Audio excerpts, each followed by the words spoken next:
Hi friends, welcome to our channel. ఇవాల్టి వీడియోలో devils box అనే కథతో మీ ముందరికి వచ్చాను. వీడియో నచ్చినట్లయితే లైక్ చేసి సబ్స్క్రైబ్ చేయండి. ఇక లేట్ చేయకుండా కథలోకి వెళ్దాం. రహీం అనే దొంగ పాతకాలపు వస్తువుల మీద ఆశగా ఉండేవాడు. ఒక రాత్రి మ్యూజియంలోని సెక్యూరిటీ సిస్టమ్ని చేజేసి లోపలికి ప్రవేశించాడు. అందులో అతని దృష్టి ఆకర్షించినది ఒక చిన్న బాక్సు. పైన బంగారు నమూనాలు, పైచాపలో వంటిది చెక్కబడి ఉంది. దానిపై 10 తాళాలు ఉన్నా వాటిని బలంగా లాగేసి విరిచేశాడు. రహీం ఒక చిన్న గదిలో ఆ బాక్సును పెట్టుకుని తలుపులు, కిటికీలు బంద్ చేసుకున్నాడు. ఇదిలో బంగారం, పాత రత్నాలు ఉంటాయి అని ఊహించుకుని ఉత్కంఠగా మూత తీయడం మొదలుపెట్టాడు. ఒకదాన్నొకటి విరిచి తీయగానే లోపల నుంచి చలచలాడే చల్లని గాలి పుట్టింది. తదుపరి క్షణంలో ఆ బాక్సులో నుండి పొగలా చీకటి బయటికి పొంగింది. చీకటి దానికి తోకలున్నట్టుగా పాముల్లా దూకుతూ రహీం మీదకు వెళ్ళింది. వెంటనే అతని మోకాలపై పడిపడి గుండెలోకి ప్రవేశించింది. రహీం కళ్ళు నల్లగా మారిపోయాయి. తన గొంతు నుండి ఒక్కింత రక్తం బయటకి కారుతూనే అతను నెమ్మదిగా చిరునవ్వు నవ్వాడు. అది రహీం నవ్వు కాదు, మరోదానిది. తరువాత ఆ బాక్సు లోపల మరోసారి గట్టిగా కదిలి మూత మళ్లీ తలాకిందులా మోగింది. బయటే కిటికీ చక్రం ఒక్కసారిగా పగిలి రహీం ఆ గదిలో మాయమయ్యాడు. కొన్ని గంటల తరువాత ఆ గది తలుపులు తెరచినవారు ఆ లోపల ఎటు చూసినా రక్తపు ముద్దలు మాత్రమే కనిపించాయి. గోడలకు చుట్టూ నల్లటి ముద్రలు, పిడకలు, కింద ఆ బాక్సు విరిగి పడి ఉన్నది. అయితే వింత ఏమిటంటే ఆ బాక్సు మూత మళ్లీ తనంతటా తానే సరిగ్గా మూసుకుపోయింది. క్రమంగా తన పైతరపు తాళాలు సరిగ్గా అమర్చుకుని బలంగా పట్టువేసుకున్నాయి. ఇక దానిపై మళ్లీ గుర్తు కాంతి విరజిమ్మడం ప్రారంభించింది. అక్కడికి వచ్చిన అధికారులు అది ఆపదను తలపెట్టే ఆత్మబంధన బాక్సు అని అనుకున్నారు. దానిని మళ్లీ కఠినమైన తాళాలతో మూసి మ్యూజియంలోని సీక్రెట్ గదిలో పెట్టేశారు. కాని ఆ రాత్రి నుంచి రహీం రూపంలో ఒక వ్యక్తి పాత వీధుల్లో నడుస్తూ కనిపిస్తున్నాడు.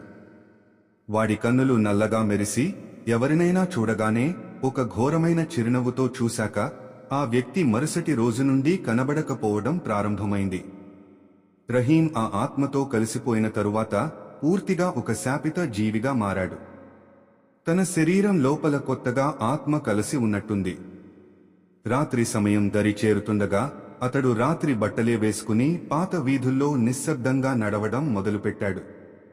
తనకెదురుగా వచ్చిన కొంతమంది పేదవాళ్లను ఆత్మ ఆకర్షించింది. అతను వారిని చూశాడు. అతని కన్నులు నల్లగా మెరుస్తూ చిన్న చిరునవ్వు చూపించాయి. వారికి భయమేసి వెనక్కి తిరిగి పరుగు తీసేలోపే ఒక్క క్షణంలో అది వాళ్ల దగ్గరకు చేరి ఒక్కచోట అతని చేతులు వారిపై ఉంచాడు. తక్షణం వాళ్ల శరీరం వణికి గొంతు నుండి రక్తం ఉబ్బిపోక వెలువడింది. ఆ రక్తపు వాసన రహీం కోసం అదిరిపోయే విందు. తన నోరు విరచి ఆ రక్తం గాలిలో నుండే పీల్చుకున్నాడు.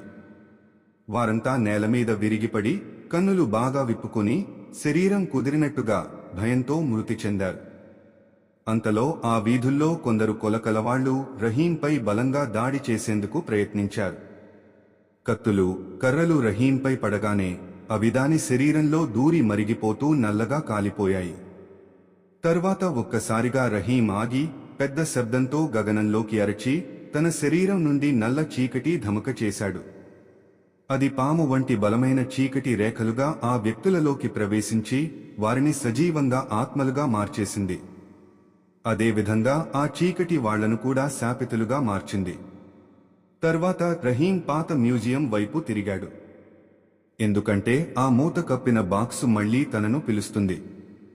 దానిని తిరిగి మూసివేయకపోతే ఆ చీకటి దానికి పూర్తిగా స్వతంత్రం లభిస్తుంది. మ్యూజియంలోకి ప్రవేశించిన రహీం తన కొత్త శక్తితో గోడల నుండి తాళాలు విరిచేశాడు. ఆ బాక్సు ముందుకు వెళ్లి మూతపై చేతులు ఉంచగానే అది రక్తపు కన్నీళ్లు కారుస్తూ గట్టిగా కదిలింది. బాక్సు నుంచి పెద్ద పిడుగు లాంటి చీకటి పుంజం బయటకి ఎగిరింది. అది రహీంపై పడి అతని శరీరాన్ని పూర్తిగా చీల్చేసి నలుగురు వైపులా నల్ల రక్తం చిందరిస్తూ ముక్కలయ్యాడు. తర్వాత ఆ బాక్సు దాని మళ్లీ మూత మూసుకుని తాళాలు వేటకాడినట్లు మళ్లీ గట్టిగా లాక్ అయ్యాయి.